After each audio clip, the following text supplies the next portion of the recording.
बहुजन संघटकच्या ऐकणाऱ्या पाहणाऱ्या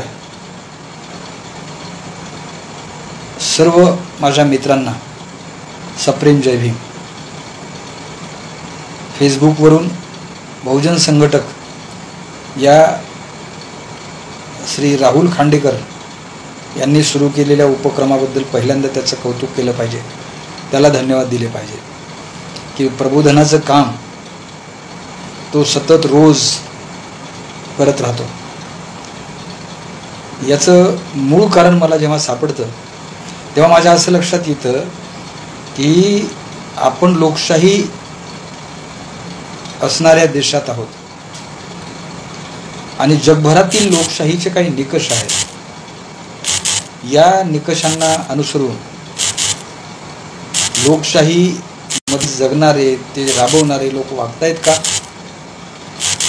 आपण आपल्या भारताचं उदाहरण जरी घेतलं तरी आपल्या असं लक्षात येईल की वागत नाहीत। म्हणून लोकांनी सत्य असत्याचा विचार करावा, कारण आज अशी परिस्थिती आहे, पुण्याला, देहूला, आळंदीला, पंढरपूरला, सगळ्या महाराष्ट्रातून आणि महाराष्ट्राबाहेरून वारकरी लोकांच्या दिंड्या, त्यांचं पायी यात्रा, त्यांचं बसने जाणं, ट्रेनने जाणं आणि पंढरपूरच्या दर्शनाला पांडुरंगाच्या जाणं हे सुरू आहे। त्या पांडुरंगाचा एक अतिशय निश्चिम, निष्ठावान, चिकित्सक, बुद्धिवान संत आहे, त्याचं नाव आहे संत तुकाराम, ज्याचं देहू हे क्षेत्र आहे, त्याचं जन्मस्थळ आहे आणि त्याचं कर्मक्षेत्र सुद्धा आहे। तर या देहूच्या संत तुकाराम महाराजांनी अतिशय सुंदर एक अभंग लिहिला आहे। तो असं म्हणतो, सत्य असत्याशी मन केले ग्वाही, मानियले नाही बहुमता। सत्य आणि असत्य काय आहे हे माझ्या मनाने मी ठरवी आणि चिकित्सक पद्धतीने सत्य शोधून काढेल। बहुमताने काय म्हटलं, लोकांनी काय म्हटलं याचा मी विचार करणार नाही। एवढं स्पष्ट पद्धतशीरपणे सांगणारा हा वारकरी संप्रदायाचा निस्सीम भक्त संत तुकोबार आहे। त्याच्या गावातून देखील पालखी निघाली पंढरपूरला, आळंदीवरून देखील पालखी निघाली पंढरपूरला आणि हजारो लोकांचा असा मिरवणुकीसारखा, दिंडीसारखा, ज्याला आपण मार्च म्हणू, तो आपल्याला पाहायला मिळतो। या निमित्ताने मला पुन्हा असा विचार करायला हवा की सत्य आणि असत्याचा विचार आपण करतो का? थोडासा विचार असा करूया की आपण लोकशाहीवादी देशात राहणारे, भारताच्या संविधानाने सरकार चालवणाऱ्या लोकांमध्ये आणि भारताच्या संविधानाने नागरिक म्हणून, लोक म्हणून, या देशाचा एक अंश म्हणून मला जे काही अधिकार आणि कर्तव्याची जाणीव करून दिलेली आहे त्यानुसार मी वागत आहे की काय? मी मला स्वतःला कधी प्रश्न विचारतच नाही आणि म्हणून मी माझ्यापासून सुरुवात करत आहे की सत्य काय आहे आणि असत्य काय आहे हे पाहिलं पाहिजे। आता लोकसभेच्या निवडणुका झाल्या आणि या निवडणुकीचं एक घोषवाक्य होतं विरोधी पक्षाचं आणि सत्ताधारी पक्षाचं सुद्धा। सत्ताधारी पक्षाचं वाक्य होतं की इस बार 400 पार, 400 आमचे खासदार जर आम्ही निवडून आणले, आपण दिले तर आम्ही संविधान बदलवू। आणि नेमकं त्याच्या विरोधी पक्षाचं ब्रीदवाक्य होतं की संविधानाच्या रक्षणासाठी आम्ही मैदानात उतरलो आहोत, संविधानाचं रक्षण करायचं म्हणून आम्ही मैदानात उतरलो आहे। आणि देशातल्या सगळ्या बुद्धिवंतांनी, सगळ्या चांगल्या नागरिकांनी, सगळ्या व्यवस्थित रीतीने आपलं आयुष्य जगणाऱ्या लोकांनी भरभरून मोदीच्या विरोधात मतदान केलं असं म्हटलं जातं। त्याचे सोशल मीडियावरून, वर्तमानपत्रांवरून, टी व्हीवरून बातम्या सुद्धा आल्या। आणि अशा वेळी नेमकं काँग्रेस पक्ष आला सत्तेत, ज्याने संविधान वाचवायसाठी आपला नारा बुलंद केला।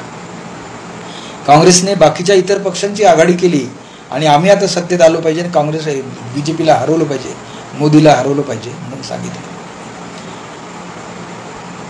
आणि मोदीने संविधान आम्हाला ठेवायचंच नाही, आम्ही आमच्या पद्धतीने राज्य करू, हे हिंदू राज्य आहे आणि हिंदू खतरे में आहे, म्हणून सगळ्या हिंदू लोकांनी मोदीला मतदान करावं, म्हणजे BJPला मतदान करावं, अशी संघर्षाची बाजू काही दिवस आपण पाहिली आहे निवडणूक होईपर्यंत. आणि निवडणुकींचा निकाल लागला.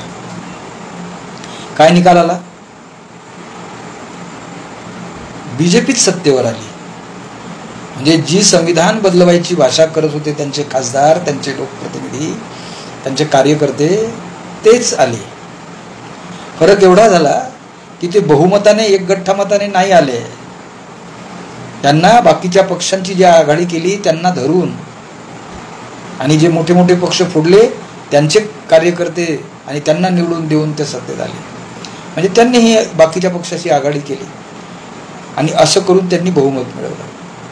पण ते संविधान बदलण्या इतकं नाही झालं.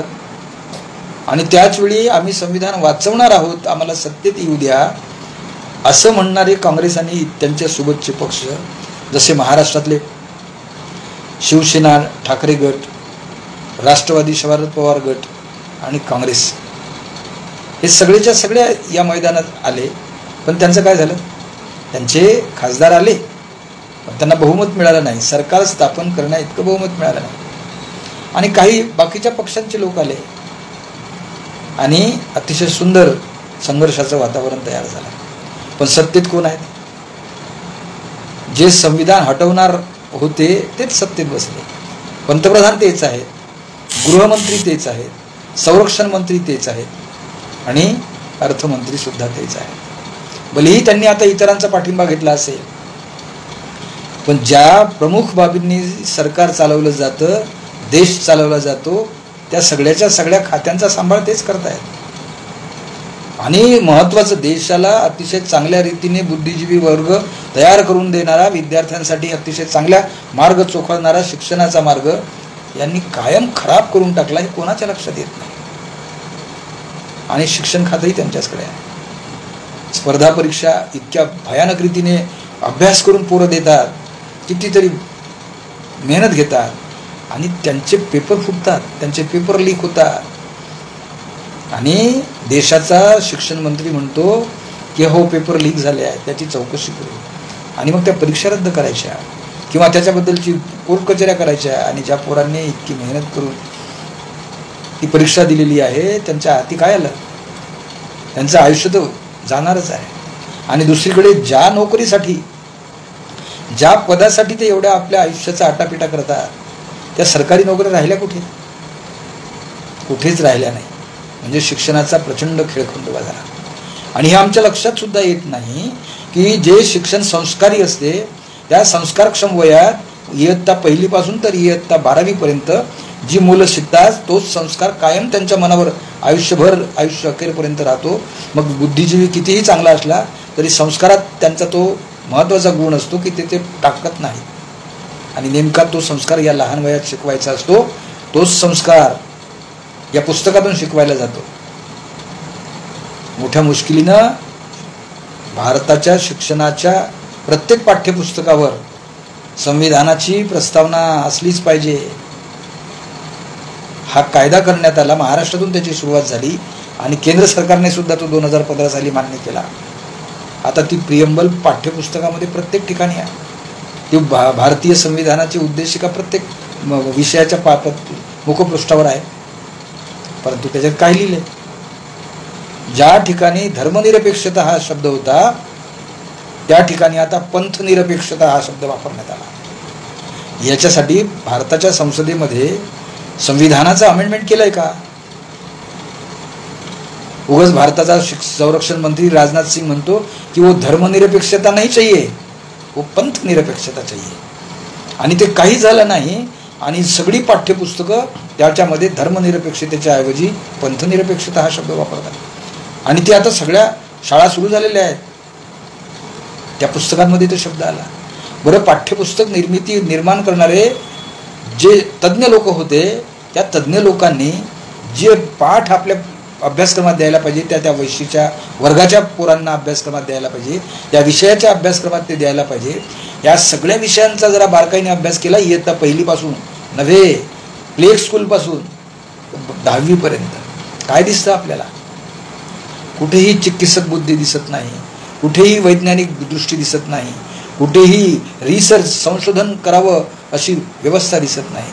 सारच्या सार पारंपरिक पद्धतीचं शिक्षण आणि पोरांनी कायम गुलाम राहावं म्हणून व्यवसाय शिक्षण हा केंद्र सरकारने केलेला सुरुवात केलेली आहे. उत्तर प्रदेशातून ते शिकवण्याची सुरुवात झाली. म्हणजे जाती व्यवस्था ज्या व्यवसायावरून तयार झाली तीच जाती व्यवस्थेसाठी तीच व्यवसाय व्यवस्था द्यावी, हा अफलातून निर्णय लोकशाहीला मारक नाही का? हे कधी लक्षात येईल? हे आपल्या लक्षात येऊ देत नाही. आणि आपण आपल्या मुलांना चला कॉन्व्हेंटमध्ये जा, इंग्रजी शाळांमध्ये जा, CBSE पॅटर्नच्या शाळांमध्ये जा, ICSE पॅटर्नच्या मध्ये जा, बोर्डाच्या पॅटर्नमध्ये जा म्हणून आपली घालमेल होते. आणि जेवढ्या सरकारी शाळा आहे त्या बंद करण्याच्या मार्गावर आहे, त्यांचं सगळ्यांचं खाजगीकरण झालेलं आहे. यावेळी संविधान धोक्यात नाही आलंय का? प्रत्येक गोष्टी देते. आणि सगळ्यात वाईट गोष्ट आहे ज्याच्यावर मला आज बोलायचं आहे की हा देश इतका प्रचंड संख्येचा देश आहे. 140 कोटी लोक इथे राहतात.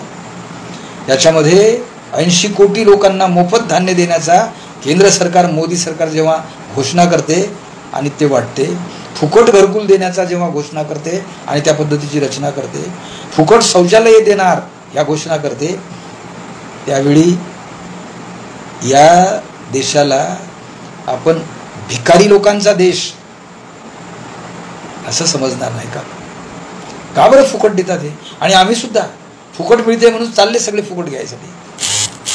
भारतीय संविधानाचा विचार करत नाहीत, बाबासाहेब आंबेडकरांचा विचारांचा विचार करत नाही, महात्मा ज्योतिबा फुलेंचा विचार करत नाही, शाहू महाराजांचा विचार करत नाहीत, आणि बस फुकटची योजना. आणि आत्ता तर महाराष्ट्रात अतिशय भयंकर परिस्थिती आहे. मुख्यमंत्री लाडकी बहीण योजना म्हणजे घराघरात भांडणं लावायचे आणि त्यांना 1500 रुपये द्या. बघा, ज्यावेळी मोदी सरकार यायचं होतं त्यावेळी त्याने घोषणा केल्या होत्या की हर एक के खाते में 15-15 लाख रुपये ऐसे ही जमा हो जाएंगे बँक खाते में. ते झाले नाही. आता हे सरकार अशी घोषणा करत आहे की ज्याला त्याची मुदत 3-4 महिने राहिली असेल ते सरकार म्हणतं की आता मुख्यमंत्री लाडकी बहीण योजना. आणि महाराष्ट्राचा अर्थमंत्री हे विधेयक सादर करतो. आणि गंमत अशी आहे की विधानसभेत विधेयक मांडण्याच्या आधी त्याची मंजुरी होऊन जाते, त्याची प्रचार होऊन जाते. आणि काय गंमत आहे, फार कमी मुदत दिली जाते. एवढ्या याच्यात महिलांनी आपले कागदपत्र जमा करायचे आणि त्यावेळी बरोबर पद्धतशीरपणे जे ऑनलाईन असते त्या ऑनलाईन सगळी यंत्रणा ठप्प करायची, बंद करायची, सांगायचं सर्व्हर डाऊन आहे, अमका आहे, ढमका आहे. आणि महिलांची गर्दीच गर्दी पाहायची. आणि सगळे लोक चर्चा करतात, हां मुख्यमंत्र्यांनी लाडली बहीण योजना आणलेली आहे, म्हणजे हे सरकार चांगलं आहे, मुख्यमंत्री शिंदे चांगला आहे, अर्थमंत्री अजित पवार चांगला आहे, आपण यांना हे आपल्या हितासाठी काम करतात. आणि मग काय करतात, लक्षात आलं त्यांच्या की अरे एवढ्या लवकर करायचं नाही, आपल्याला मुदत वाढवून दिली ऑगस्टपर्यंत. आता ऑगस्टपर्यंत मुदत वाढवून दिल्यानंतर पुढे सरकार कोणतं येणार, म्हणजे यांनाच निवडून द्या तर हे योजना लागू करतील. आणि हे जर निवडून आले नाही तर ते म्हणतील बघा आता येणाऱ्या सरकारने आम्ही चांगली योजना आणली होती तुमच्यासाठी, यांना राबवता नाही आली. पण हा विचार करतायत का की ती जी लाडकी बहीण आहे, जी स्त्री आहे, तिला या पद्धतीने तुम्ही विचार करता, फुकट हे करता. तिला घर चालवायचं असते, तिला मुलं शिकवायची असतात, मुलांना चांगलं करायचं असते, मुलांची घराची देखभाल करायची असते, ते 1500 रुपयात होणार. आणि त्याच्या बदल्यात तिच्या घरात येणाऱ्या खाद्यपदार्थाच्या वस्तू आणि बाकीच्या सगळ्या वस्तू त्याच्यावर प्रचंड GST लावणार, पेट्रोल वाढवणार, डिझेल वाढवणार, गॅस वाढवणार, भाज्यांचे दर वाढवणार. आणि काय चाललं आहे? हे लोकशाही सरकार आहे, हे भारतीय संविधानाने चालवणारं सरकार आहे. हा विचार सामान्य नागरिक मतदार म्हणून केव्हा करते?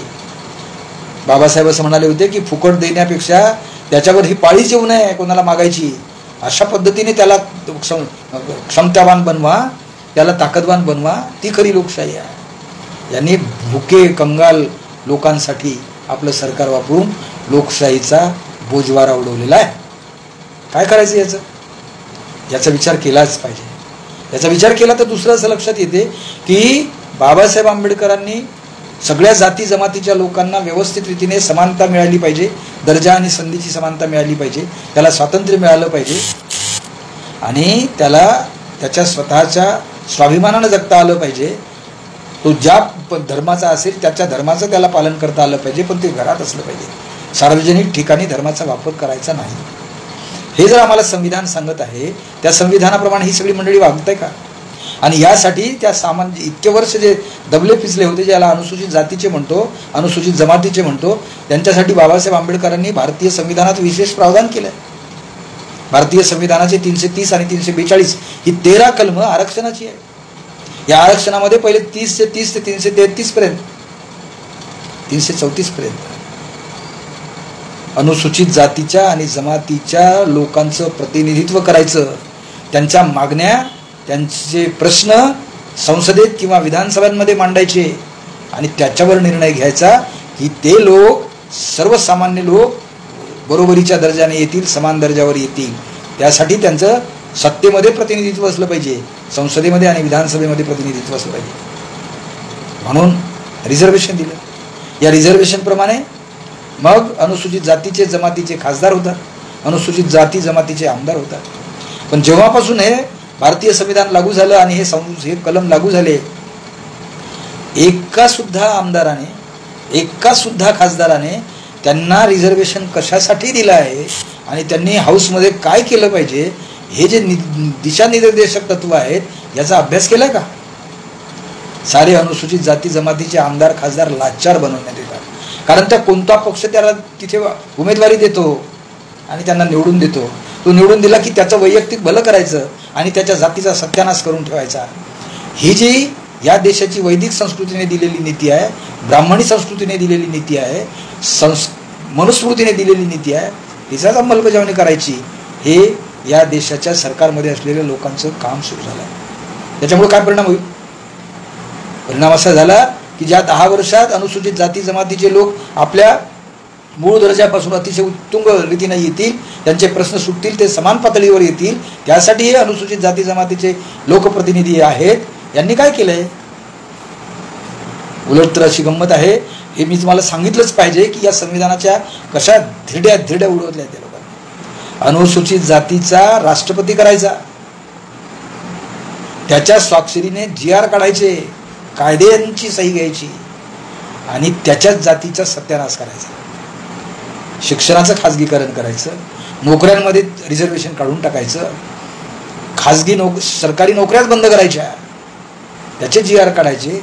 विद्यार्थ्यांना शिकवायसाठी ज्या परदेशी स्कॉलरशिप्स होत्या किंवा उच्च शिक्षणासाठी ज्या शिष्यवृत्ती मिळत होत्या त्यामध्ये बोजवारा उडवायचा.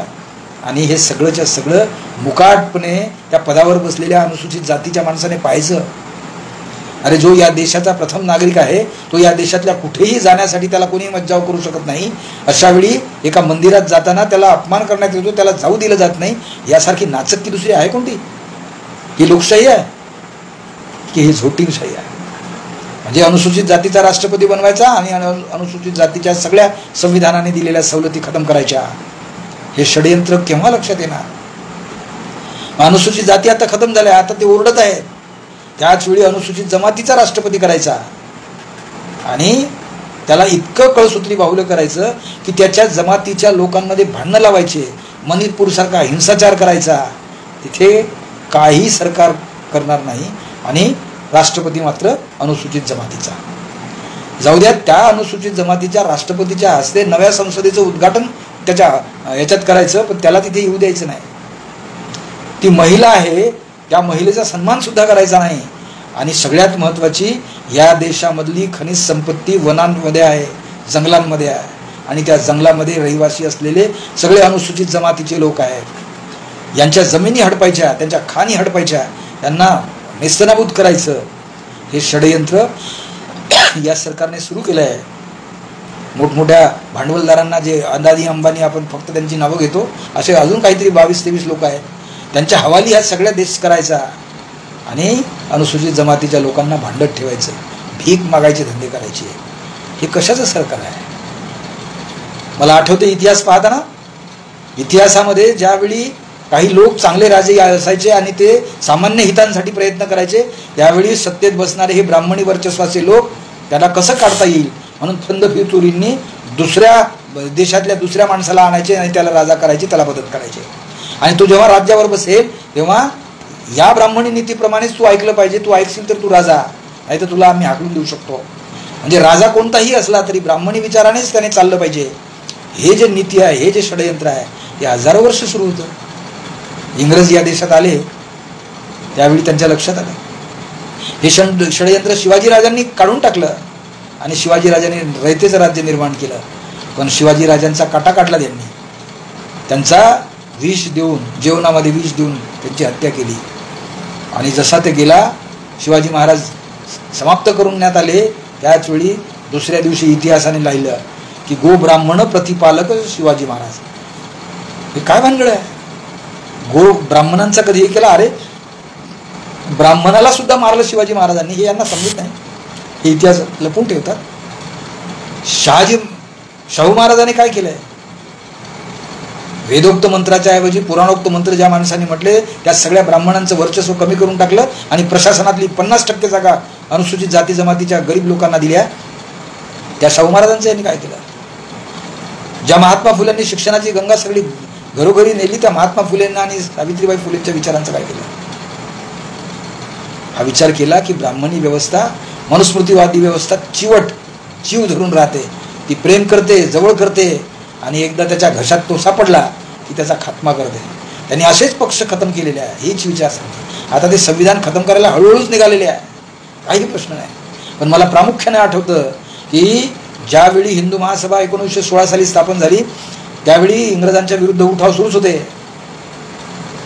आणि 1919 साली ज्यावेळी सर्व समाजातील लोकांनी संसदेत यायला पाहिजे, हा ठराव 1919 साली ब्रिटिश गव्हर्नमेंटनी इंडिपेंडन्स इंडिया ॲक्ट 1919 तयार केला. त्यावेळी त्याला विरोध करणारा हा बाळ गंगाधर टिळक होता. त्याने महात्मा फुलेंना विरोध केला, त्याने शाहू महाराजांना विरोध केला, हाच तो होता. आणि तो असं म्हणतो आपल्या वर्तमानपत्रातून की संसदेत जाऊन तेल्या तांबोळ्यांनी आणि कुंभटांनी काय नांगर हाकलायचा का की घाण्या उठवायच्या? म्हणजे फक्त तिथे राज्य करण्यात प्रशासनात फक्त ब्राह्मणांचा अधिकार आहे. हे सांगणारे लोकमान्य टिळक आज जेव्हा मी पाहतो की प्रशासनात कोण लोक आहेत, कलेक्टर पदावर कोण आहेत, सेक्रेटरी पदावर कोण आहे, ज्या संविधानाच्या लोकसेवा आयोगाच्या नियमाप्रमाणे तिथे पात्र असलेला माणूस, विद्वान असलेला माणूस, परीक्षा देणारा माणूस तो असलाच पाहिजे आणि रिझर्वेशनच्या क्रायटेरियात त्याचं तेवढं संख्याबळ असलं पाहिजे. हा नियम असताना अनुसूचित म्हणजे लोकसेवा आयोगाची IAS परीक्षा पास न होताना 81 ब्राह्मणांचे लोक तिथे जातात आणि ते सचिव पदावर होतात. IAS परीक्षा पास झाली नाही तरी या देशाच्या लोकसभेच्या अध्यक्षाची मुलगी डायरेक्ट IAS होऊ शकते. हे काय भानगड आहे? उत्तर प्रदेशामध्ये न्यायाधीशाची परीक्षा देणारे 32च्या 32 लोक एकाच जातीचे असतात. हे काय लक्षण आहे? आणि आपण आपसात भांडत राहतो. ते राज्य बरोबर करतात. आणि मग मला आठवतं की 1925 साली ज्यावेळी RSSची स्थापना नागपुरात झाली त्यावेळी त्यांनी सांगितलं की हे इंग्रजांनी दिलेले कायदे आपल्याला 100 वर्षात खतम केले पाहिजे. इथे ज्यावेळी लोकशाही जी ब्रिटिशमध्ये चालू आहे ती लोकशाही आपण 100 वर्षात खतम केली पाहिजे. आणि ते 1925 पासून कामाला लागले. त्यांनी 1935 पासून गांधी हा सर्वसामान्य लोकांना घेऊन चालणारा नेता होऊ शकतो, तो ब्राह्मणाच्या हिताच्या विरोधात जाऊ शकतो म्हणून त्याची हत्या करण्याचा प्रयत्न केला आणि शेवटी त्याची हत्या पण करून टाकली. हा विचार केला पाहिजे. एवढंच नव्हे तर संविधान ज्यावेळी बाबासाहेब आंबेडकर यांनी लिहित होते आणि संविधान देशाला अर्पण करत होते त्यावेळी या देशाचा शंकराचार्य म्हणतो की ते संविधान कितीही चांगलं असलं तरी ते एका अस्पृश्याने लिहिलेलं आहे म्हणून ते आम्हाला मान्य नाही, आम्ही ते मान्यच करणार नाही. आणि तिथून ते मान्य न करण्याची सुरुवात झाली कारण शंकराचार्यांचा तो शब्द झाला. आणि मग त्यावेळी बाबासाहेब असं म्हणाले होते की मी संविधान कितीही चांगलं लिहिलं असलं तरी ते राबवणारे कोण लोक आहेत त्याच्यावर त्याची अवलंबून आहे. आज भारताच्या संविधानाप्रमाणे राज्य करणारे लोक कोण आहे? महाराष्ट्रातले 169 घराणे आहेत जे सरंजामी पद्धतीने वागतात आणि आम्ही सगळे लोक त्यांच्याच नादी लागतो. कुठे OBC समाज आहे? आणि गंमत अशी आहे सगळ्यात महत्त्वाची की मराठ्यांना आरक्षण पाहिजे म्हणून जरांगे पाटील, ओबीसींना आरक्षण कायम ठेवा म्हणून लक्ष्मण हाके, छगन भुजबळ. म्हणजे ओबीसींमध्येच भांडणं लावणारा कोण आहे? भांडणं लावणारा महाराष्ट्राचा मुख्यमंत्री ब्राह्मण आहे. हे कधी हे लोक लक्षात घेतील? त्याने एकमेकाशी भांडणं लावून दिली त्याच्या स्वतःच्या सत्तेसाठी. एवढंच नव्हे तर 2017 साली त्यांनी दीक्षाभूमीचं भांडणं लावायला सुरुवात केली आणि सगळ्या लोकांमध्ये भांडणं लावून दिली. बाळासाहेब आंबेडकर नावाचा एक बाबासाहेब आंबेडकरांच्या रक्ताचा वंशज, जो या देशाच्या संविधानाप्रमाणे सगळ्या लोकांना चालवायसाठी संधी द्यावी म्हणून स्वतःचा पक्ष स्थापन करतो, त्याच्यामध्ये भांडणं करून द्यायचे आणि त्याच्या विरुद्ध कागाळ्या पेटवायच्या आणि त्याला एका पद्धतीने बोलत राहायचं. आणि काय करायचं? सरंजाम लोकच निवडून आणायचे. आता काय होईल? आता लाडली बहीण योजना येईल आणि मग वर्तमानपत्रवाल्या मास मीडिया त्यांच्याच हातात असतात. ते लाडका भाऊ योजना सुरू करतात. या योजना कशाच्या आहे? मध्यंतरी मुख्यमंत्र्याच्या वाढदिवसाला कामगारांना पेट्या वाटल्या, फुकट वाटल्या, तुझ्या पैशाने वाटल्या. सरकारचा पैसा, तुमच्या पैसा नाही. 14,000 कोटीचं बजेट यावेळी अर्थमंत्र्यांनी मांडलं. किती खर्च करणार? कुठून आणणार पैसा? आणि गेल्या 5 वर्षापासून मी पाहत आहे, जे बजेट तयार होतं, अर्थसंकल्प तयार होतो, तो बाबासाहेब आंबेडकरांनी दिलेल्या नॉर्म्सप्रमाणे कधी तयार झाला? बाबासाहेब आंबेडकर या देशाचे नव्हे तर जगाचे उत्कृष्ट अर्थतज्ञ होते. अर्थशास्त्रात जगामध्ये त्यांना DSc ही पदवी मिळाली. आणि प्रॉब्लेम ऑफ रुपीज हा ग्रंथ लिहिल्यामुळे या देशामध्ये रिझर्व्ह बँक ज्यांनी आणली 1935 साली, त्या बाबासाहेब आंबेडकरांच्या अर्थशास्त्राचा, फायनान्सचा विचार हे करतात का? तुटीचा अर्थसंकल्प, कर्जाचा अर्थसंकल्प. अरे कर्ज घेऊन कोणी अर्थसंकल्प तयार करतो का? तुझ्याकडे येणारी रक्कम किती आहे आणि तू खर्च किती करणार याचं साधं गणित जर या देशातल्या अर्थमंत्र्याला कळत नसेल तर हा देश कुठे आहे? आणि 1 नंबरची भ्रष्टाचारी, करप्शन, लाचखोरी हे इतकं जर सुरू आहे, ते लोकशाहीचं, प्रगल्भ लोकशाहीचं दर्शन नाही आहे. हे आता विचारवंत लोकांना, ते बहुजन समाजातले अधिक्षक असले पाहिजे, यांच्या राजकीय भानगडीत पडण्यापेक्षा यांना सगळ्यात प्रथम सत्तेतून हाकललं पाहिजे, हे लक्षात घ्या. आणि संविधानाप्रमाणे चालणारा माणूस पाहिजे. रिझर्वेशनचे जेवढे लोक निवडून येतात, अनुसूचित जातीच्या अमरावतीच्या आमदार, खासदार निवडून आल्या. अरे अनुसूचित जातीच्या आहे, तुम्ही हनुमान चालीसा वाचता आणि त्याच्यासाठी हे करता, हे काय भानगड आहे? आणि असा खासदार अनुसूचित जातीचा. अशाच पद्धतीचे सगळे आमदार सुद्धा तसेच आहे. अनुसूचित जमातीचे आमदार इतके होते, मंत्री झाले. त्यांनी अनुसूचित जमातीच्या लोकांसाठी काय केलं? ज्या संविधानाने तुम्हाला लोकप्रतिनिधी म्हणून संधी दिली, त्या लोकांसाठी तुम्ही काय करतात? उत्तर आहे, हे काहीच करत नाही. हे लाचार होतात आणि त्यांना लाचार लोकच पाहिजे. लाचार लोकांना गुलाम करता येतं आणि त्यांची गुलामी वंशपरंपरेने त्यांना चालवता येते. हा जो मनुस्मृतीचा सिद्धांत आहे तो करतात. 1925 साली झालेल्या करारात संघाच्या एका माणसाने 1948 साली पुस्तक लिहिलं आणि त्याच्यात तो म्हणतो की या देशातील लोकांमध्ये जर तुम्हाला परमनंट राज्य करायचं असेल तर 85% जनता खाण्याला मोताद होईल, ती कामासाठी वनवन फिरेल, एवढी परिस्थिती त्याच्यावर आणून ठेवा म्हणजे तुम्हाला पद्धतशीरपणे राज्य करता येईल. आज तेच सुरू आहे. भीक मागे धंदे सुरू झालेले आहेत. आणि अशा पद्धतीचं हे सरकार राहिलं तर त्यांनी जे 100 शपथ घेतली होती, 100 वर्षात आम्ही हे संविधान संपवू, या देशातील लोकशाही संपवू, ते सुरू आहे. आणि दुर्दैव असं आहे की जे बुद्धिवान लोक आहे, विचारवंत लोक आहे, जे या पद्धतीनं काम करतात, ते लोकसुद्धा त्यांना मिळालेले दिसतात. ते लोक तात्पुरता विचार करतात. या विचारसरणीचे लोक दिवस रात्र 5-5 वर्ष नव्हे 50-50 वर्ष काम करतात. मी हे अनुभवलेलं आहे की एक संघाचा माणूस जो संघाची विचारसरणी लोकांमध्ये पिसरत राहतो, तो दिवस रात्र मेहनत करतो, तो नोकरीत असतो, तो नोकरी सांभाळतो आणि उरलेला वेळ केवळ या त्यांच्या विचारधारेला समाजामध्ये पेरण्यासाठी देतो. आपले लोक, ज्याला आपण आपले म्हणतो, विचारवंत म्हणतो, बाबासाहेब आंबेडकरांचे म्हणतो, शाहू महाराजांचे म्हणतो, फुल्यांचे म्हणतो, निवडणुका आल्या की त्या 2-3 महिन्याचा त्यांचा साज असतो आणि उरलेल्या दिवशी झोपून जातात. यांना विचारवंत म्हणायचे. विचारवंतांचं हे काम असतं की विचारांना लोकांपर्यंत पोहोचून त्यांच्यामध्ये प्रबोधन करणं आणि त्यांना उद्युक्त करणं, सत्य काय आहे ते त्यांच्यासमोर मांडणं. हे आपल्या देशामधून संपुष्टात आलं आहे. याचं सगळ्यात मोठं कारण होणार आहे की आपली लोकशाही संपुष्टात येणार आहे. काही समजत नाही.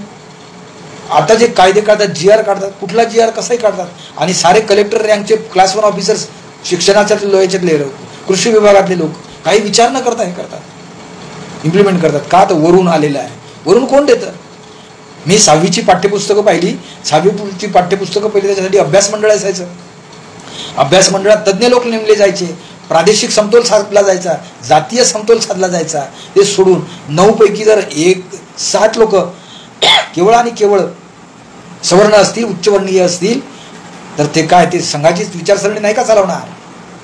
हे केव्हा लक्षात येईल सरकारच्या? हे केव्हा लक्षात येईल शिक्षण विभागाच्या? ते येत नाही आणि सरकार चालू राहतं. जे 35 रुपयाचं पुस्तक होतं त्याची किंमत यांनी 210 रुपये केलेली आहे. काय होईल त्याचं? आणि खाजगी शाळांमध्ये प्रचंड फी आहे. शिक्षणाचा खेळखंडोबा होतो. आणि ज्या देशातलं शिक्षण हद्दपार होतं त्या देशामध्ये गुलामी फार लवकर येते. ही गुलामी आता आपल्या देशात आलेली आहे. संविधान आपल्या देशातलं नावापुरतं राहिलेलं आहे. आता बघा ना, निवडणुकीच्या तोंडावर यांना 4 महिन्यात तुम्ही लाडली बहीण योजना आणता कशी? तुम्हाला कोणी अधिकार दिला? आणि त्यासाठी पैसा कुठून आणणार? आणि बहिणीला हे केलं, त्या बहिणीच्या मुलांचं काय? त्या बहिणीच्या कुटुंबाचं काय? त्या बहिणीच्या बापाचं, सासऱ्याचं काय? 1500 रुपयात होते. नरेंद्र मोदींनी 15 लाख रुपये जुमला मारला. आता हे 1500 रुपये करत आहेत. कोणत्या कोणत्या योजना, कशा कशा योजना आणायच्या? काही विचारपूर्वक नाही, कोणी विचार करत नाही. फक्त एकमेकात भांडणात मशगूल असतात.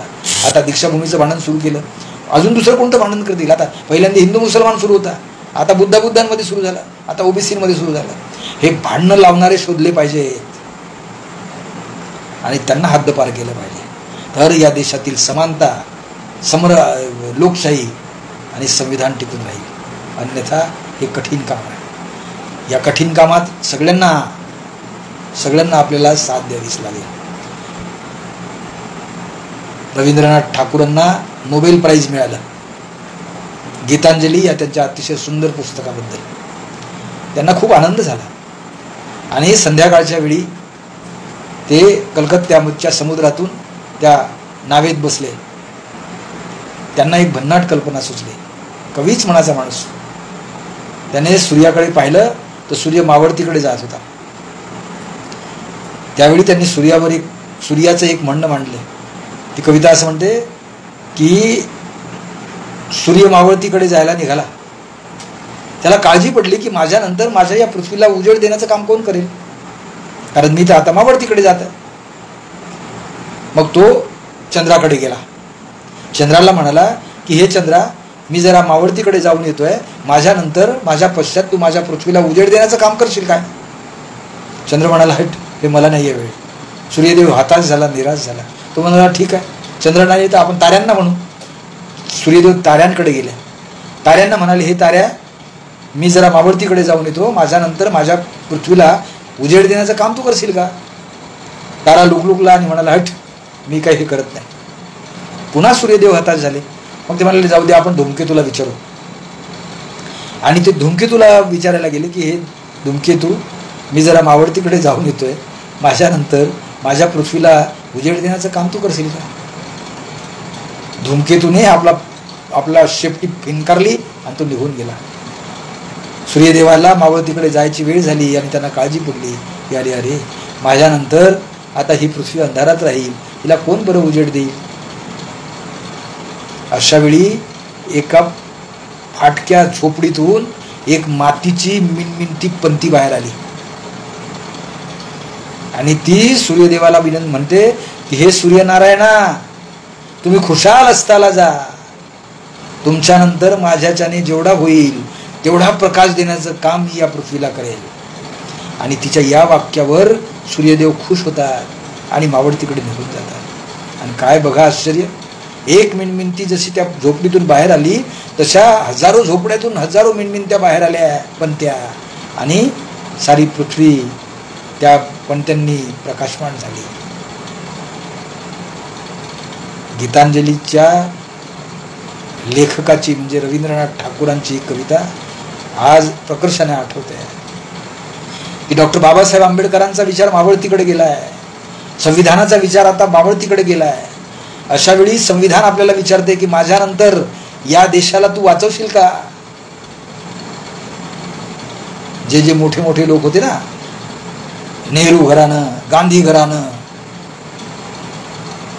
पवार घराणं, जे 169 घराणी आहे ना, तेच वंशपरंपरेने काम करत आहेत.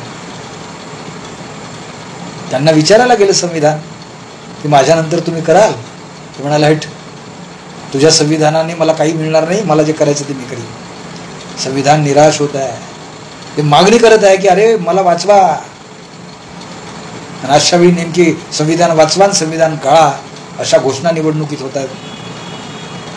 तेव्हा ज्याप्रमाणे त्या मिनमिनत्या पंथीने काम केलं, त्याप्रमाणे या देशातल्या प्रत्येक मतदाराने काम केलं पाहिजे की हा, मला मताचा अधिकार आहे, संविधानात तू घाबरू नकोस, मी तुला वाचवणार आहे, कारण तुझ्यामुळे मला मतदानाचा अधिकार मिळालेला आहे. हे ज्यावेळी या देशातील मतदारांना कळेल, त्या दिवशी या देशाची लोकशाही वाचेल, त्या दिवशी या देशातील माणुसकी वाचेल, त्यावेळी या देशातील माणसं प्रगतीकडे जातील. आणि सगळ्यात महत्त्वाचं, डॉक्टर बाबासाहेब आंबेडकरांचा महापरिनिर्वाण झालं, त्याच्यानंतर ज्या पिढीने, त्याच्यानंतरच्या ज्या लोकांनी बाबासाहेब आंबेडकरांचा विचार प्रभावीपणे न्यायला पाहिजे होता, तो पहिल्यांदी जातीतच ठेवण्यात आला. नेहरूंच्या कारकिर्दीत नेहरूंना भारतरत्न मिळू शकते, बाबासाहेब आंबेडकरांना नाही. इतके वर्ष जातात, 1952 पासून बाबासाहेबांना भारतरत्न देण्यात येत नाही. 1970ला ज्यावेळी व्ही.पी. सिंग मैदानात असत, पंतप्रधान असतात, आणि बाळासाहेब आंबेडकर खासदार असतात, त्यावेळी बाबासाहेब आंबेडकरांना भारतरत्न दिलं जातं. इतका उशीर. याचा अर्थ जाती व्यवस्था अजून पक्की होत आहे. महाराष्ट्र भूषण पुरस्काराची जेव्हा मी विचार करतो, तेव्हा 2 लोक वगळता उरलेल्या 2006 पासून आतापर्यंतच्या सगळ्या महाराष्ट्र भूषण पुरस्काराचे मानकरी कोण आहेत? सगळे ब्राह्मण. महाराष्ट्रात ब्राह्मणच श्रेष्ठ आहेत, कोणी दुसरं नाही. हा विचार केला पाहिजे. ब्राह्मणी संस्कृती म्हणजे मनुस्मृतीवादी संस्कृती, आणि मनुस्मृतीच्या समर्थकांची संस्कृती जोपर्यंत जिवंत राहील, तोपर्यंत या देशामध्ये माणुसकी जिवंत राहणार नाही. गुलामांचंच राज्य येईल. या गुलामगिरीतून आपण सुटका केली पाहिजे. म्हणून आता मैदानात आलं पाहिजे.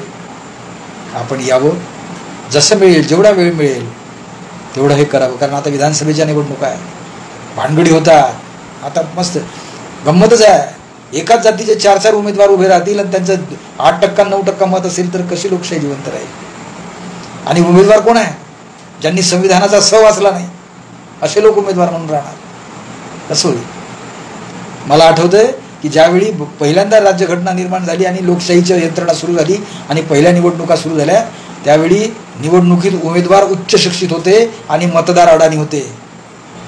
आता मतदार खूप शिकलेले आहेत आणि उमेदवार अडाणचोट आहेत, त्यांना आपण मतदान करायचं? ही काय भानगड आहे? आपण ही लक्षात घ्यावी. आणि मित्र हो, आपल्या डोक्याचा सत्सद बुद्धीने वापर करावा. आजच माझ्या कानावर सकाळी तुकोबाची ओवी आली, आणि म्हणून तिथून मी सुरुवात केली की सत्य असत्याचे मन केले ग्वाही, मान गेले नाही बहुमता. तुमच्या मनाला विचारा, सत्य काय आहे, असत्य काय आहे, आणि एकदा निर्णय घ्या की हे सत्य आहे, हा माझ्या जातीचा आहे, हा माझ्या जवळचा आहे, हा माझ्या गावचा आहे, म्हणून मी त्याला मदत करीन. पण ते सत्य आहे का असत्य आहे बघा, तो पुढे काय करू शकतो, हा विचार केला पाहिजे. आणि आपल्या देशाला, आपल्या देशाच्या संविधानाला आपण जिवंत ठेवलं पाहिजे. आपण मला ऐकून घेतलं त्याबद्दल मी आपला आभारी आहे. धन्यवाद. जय भीम.